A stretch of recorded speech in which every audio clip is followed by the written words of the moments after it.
정의당 국회의원 심상정입니다. 오늘 신도시 정비와 관련된 노후 계획도시의 녹색 순환 정비를 위한 특별법, 약칭 녹색 순환 정비법을 발의합니다.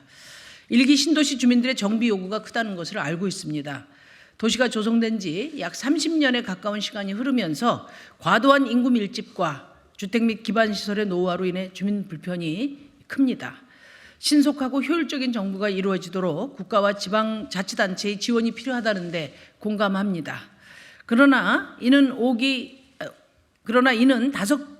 일기 신도시만의 문제가 아닙니다. 일기 신도시와 인접한 도시들도 함께 노후화되고 있습니다. 전국의 20년 이상 된 노후주택 비중이 49.1%이고 30년 이상 노후주택 비중이 19.4%입니다. 따라서 앞으로 노후도시를 정비하는 사업은 광범위하게 또 그만큼 장기적으로 이루어지게 될 것입니다. 전국의 주요 도시를 재건하는 수준의 엄청난 일입니다. 용적률이나 종상향 등의 혜택만 따져서 될 일은 아닙니다. 이 엄청난 사업이 실제로 실현 가능하고 지속 가능하려면 무엇을 준비해야 되는지 먼저 따져봐야 합니다. 구체적인 실행 방법을 고민하되 미래 사회로 가는 커다란 방향을 담아야 합니다. 그래서 저는 이번 법안에서 노후 계획 도시 정비의 두 가지 큰 방향을 제시했습니다. 첫 번째는 기후 위기에 대응하고 폐기물을 최소화하는 녹색 정비입니다. 새롭게 조성된 건물과 도시는 미래 사회의 기준에 맞아야 하고 기후 위기의 한 복판을 견디어내야 합니다. 향후 30년 아니 100년을 전망하는 건축물들은 기후위기에 대응할 수 있어야 지속 가능할 것입니다. 우선 새로이 조성되는 도시는 녹색 건축물로 신축되거나 리모델링 하도록 했습니다. 녹색 건축물은 녹색 건축물 조성지원법에 따라 재생에너지 활용과 에너지 효율화를 통해 탄소 배출을 감축하는 건축물을 말합니다. 기후위기에 대응하는 녹색 건축물은 폭염이나 혹한 이로 인한 난방비와 냉방비 폭탄을 막아줄 것입니다. 주민들에게 냉난방비 걱정 없는 쾌적한 집을 제공할 겁니다. 또한 건설 폐기물 발생 최소화를 위해 건설 자재의 재활용을 수월하게 하는 분별 해체를 하고 재활용 건축 자재인 순환 골재를 사용하도록 했습니다. 현재는 건설 폐기물 재활용법에 의해 공공건설에만 적용되고 있는 것을 확대한 것입니다. 경기도청에 의하면 일기 신도시 정비 과정에서 발생할 것으로 예상되는 건설 폐기물이 5,600만 톤입니다. 그런데 2025년에는 수도권 매립지 건설 폐기물 반입이 중단되고 전국의 민간 매립지도 사용기간이 5년밖에 남지 않았습니다. 건설 폐기물을 최소화하는 방식으로 정비가 이루어져야 할 것입니다.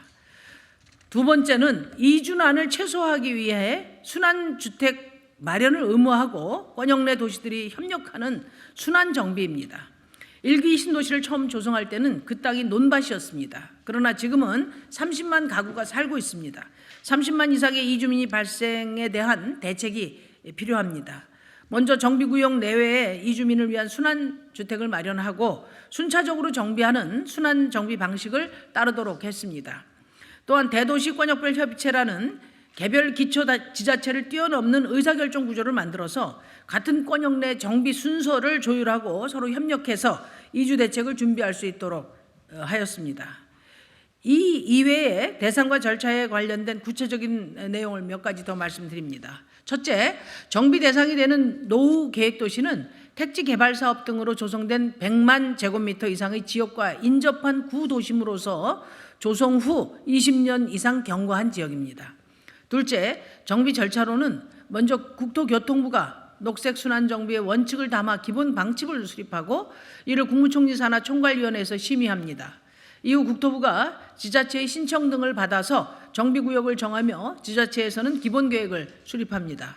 셋째, 지원 사항으로는 용적률 등을 포함한 건축규제 완화와 정부 및 지자체의 보조, 융자 그리고 출자를 담았습니다.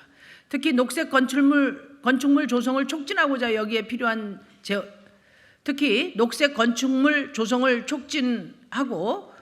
여기에 필요한 재원은 정부나 지자체가 출자해서 비용 부담을 덜 수 있도록 했습니다.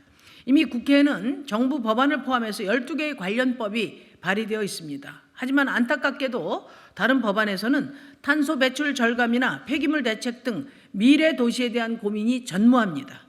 이주 대책도 개별 지자체가 알아서 세우도록 되어 있어서 실효성이 의문스럽습니다.